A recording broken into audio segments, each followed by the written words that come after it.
Viewer, in these days of competing outrage and diversions and political whataboutery, I wanted to end by calling your attention to something. And let me say it without any ifs or buts, the way you expect on this show.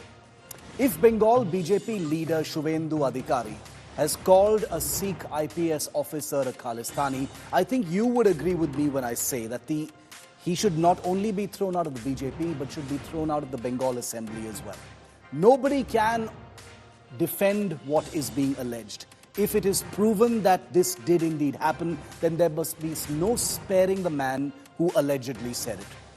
The point here, however, is that Mamata Banerjee and the Trinamool and an entire ecosystem is busy using this alleged incident as a protective shield that allows them cover fire from the Sandeshkhali horror. It gives the Trinamool Congress and its cheerleaders an escape route to focus outrage on something else. So it dilutes and diverts from what's happening in Sandeshkhali. Now, no right-thinking Indian will condone this alleged bigotry, an IPS officer allegedly called a Khalistani. And allow me to repeat this with no ifs and buts. If any BJP leader or worker has called this IPS officer a Khalistani, then the leader or worker should lose their career and face criminal action for such abuse. But every right-thinking Indian also sees precisely why the Trinamool, which has abandoned so far the women of Sandeshkhali, labelled them liars and BJP agents, saying they are not Adivasis, is so keen now to deploy its conspicuously missing Nari Shakti energy instead on this particular issue. The question is, has the West Bengal Police, which has correctly, let me repeat, correctly filed an FIR on the Khalistan comment and is rightly pursuing legal action against Suvendu Adhikari, has it shown anything close to such alacrity and due process for the women of Sandeshkhali? It's a real question. The same West Bengal Police, which claims to have no clue where chief accused in the Sandeshkhali horror, Sheikh Shah Jahan, is for 48 days and counting. Let me be even clearer, viewer, because we have an honest relationship, you and I are always on the same page.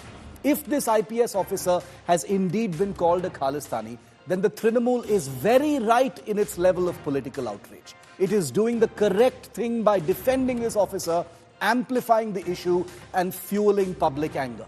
Where the trouble starts, sadly, is that nobody is fooled by what the Trinamool is actually trying to do politically, which is to hide its Sandeshkhali follies, inaction and hypocrisies by pretending like this is now the biggest issue that deserves attention and not what it has not done in Sandeshkhali.